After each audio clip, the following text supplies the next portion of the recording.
Picture this. You've got 4 male monkeys and 4 female monkeys in the jungle. If you think logically, you'd expect them to pair up. 4 couples, neat and fair. Everyone gets a partner. Everyone passes down their genes. But biology doesn't care about logic. What actually happens?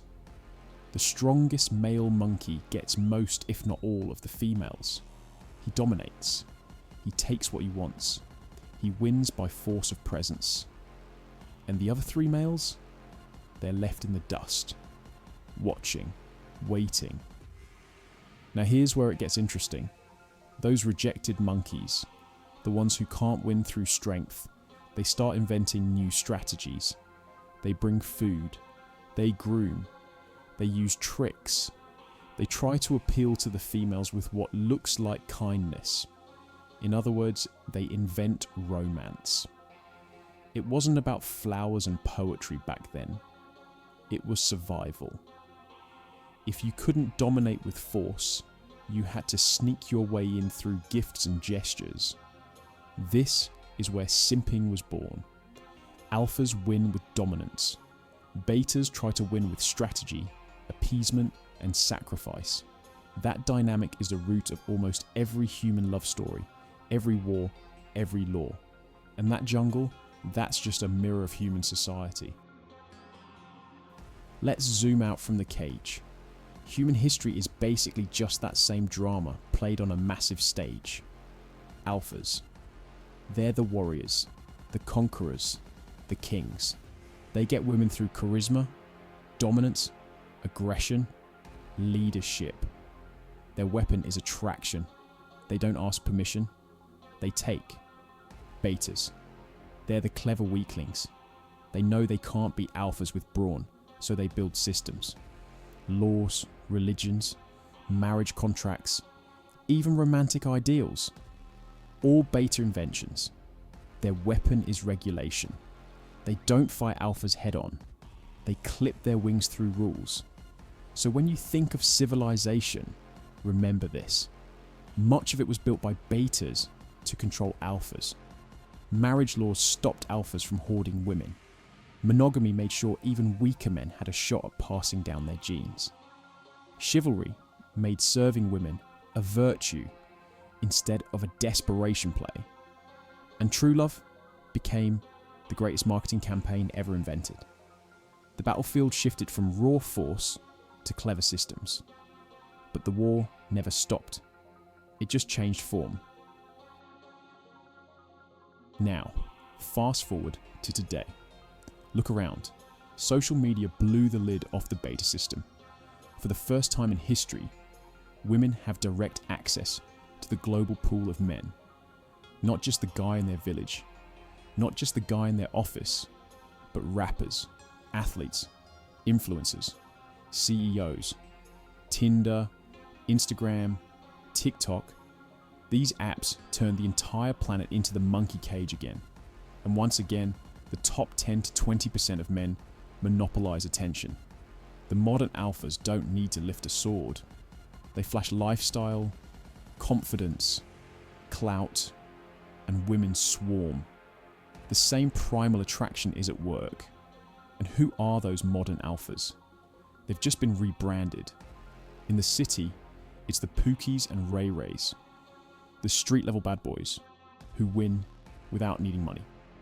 In the suburbs, it's Chad, the white version, the archetype of the cocky jock, the guy women orbit around in their teens and 20s. Different names, same role. The dominant male who wins through presence, not gifts. Meanwhile, what do the betas do? The exact same thing those monkeys did. They send flowers. They type, "Good morning, Queen," in the DMs. They write poetry in comment sections. They become providers, waiting patiently for a chance. It's the same romance strategy, just digital now. But here's the harsh truth. Romance alone doesn't override biology. Women can appreciate it, but their bodies are wired to crave dominance, charisma, and risk-taking. That's why Pookies, Ray Rays, and chads keep winning the young women, even when they're broke. They signal strength and unpredictability.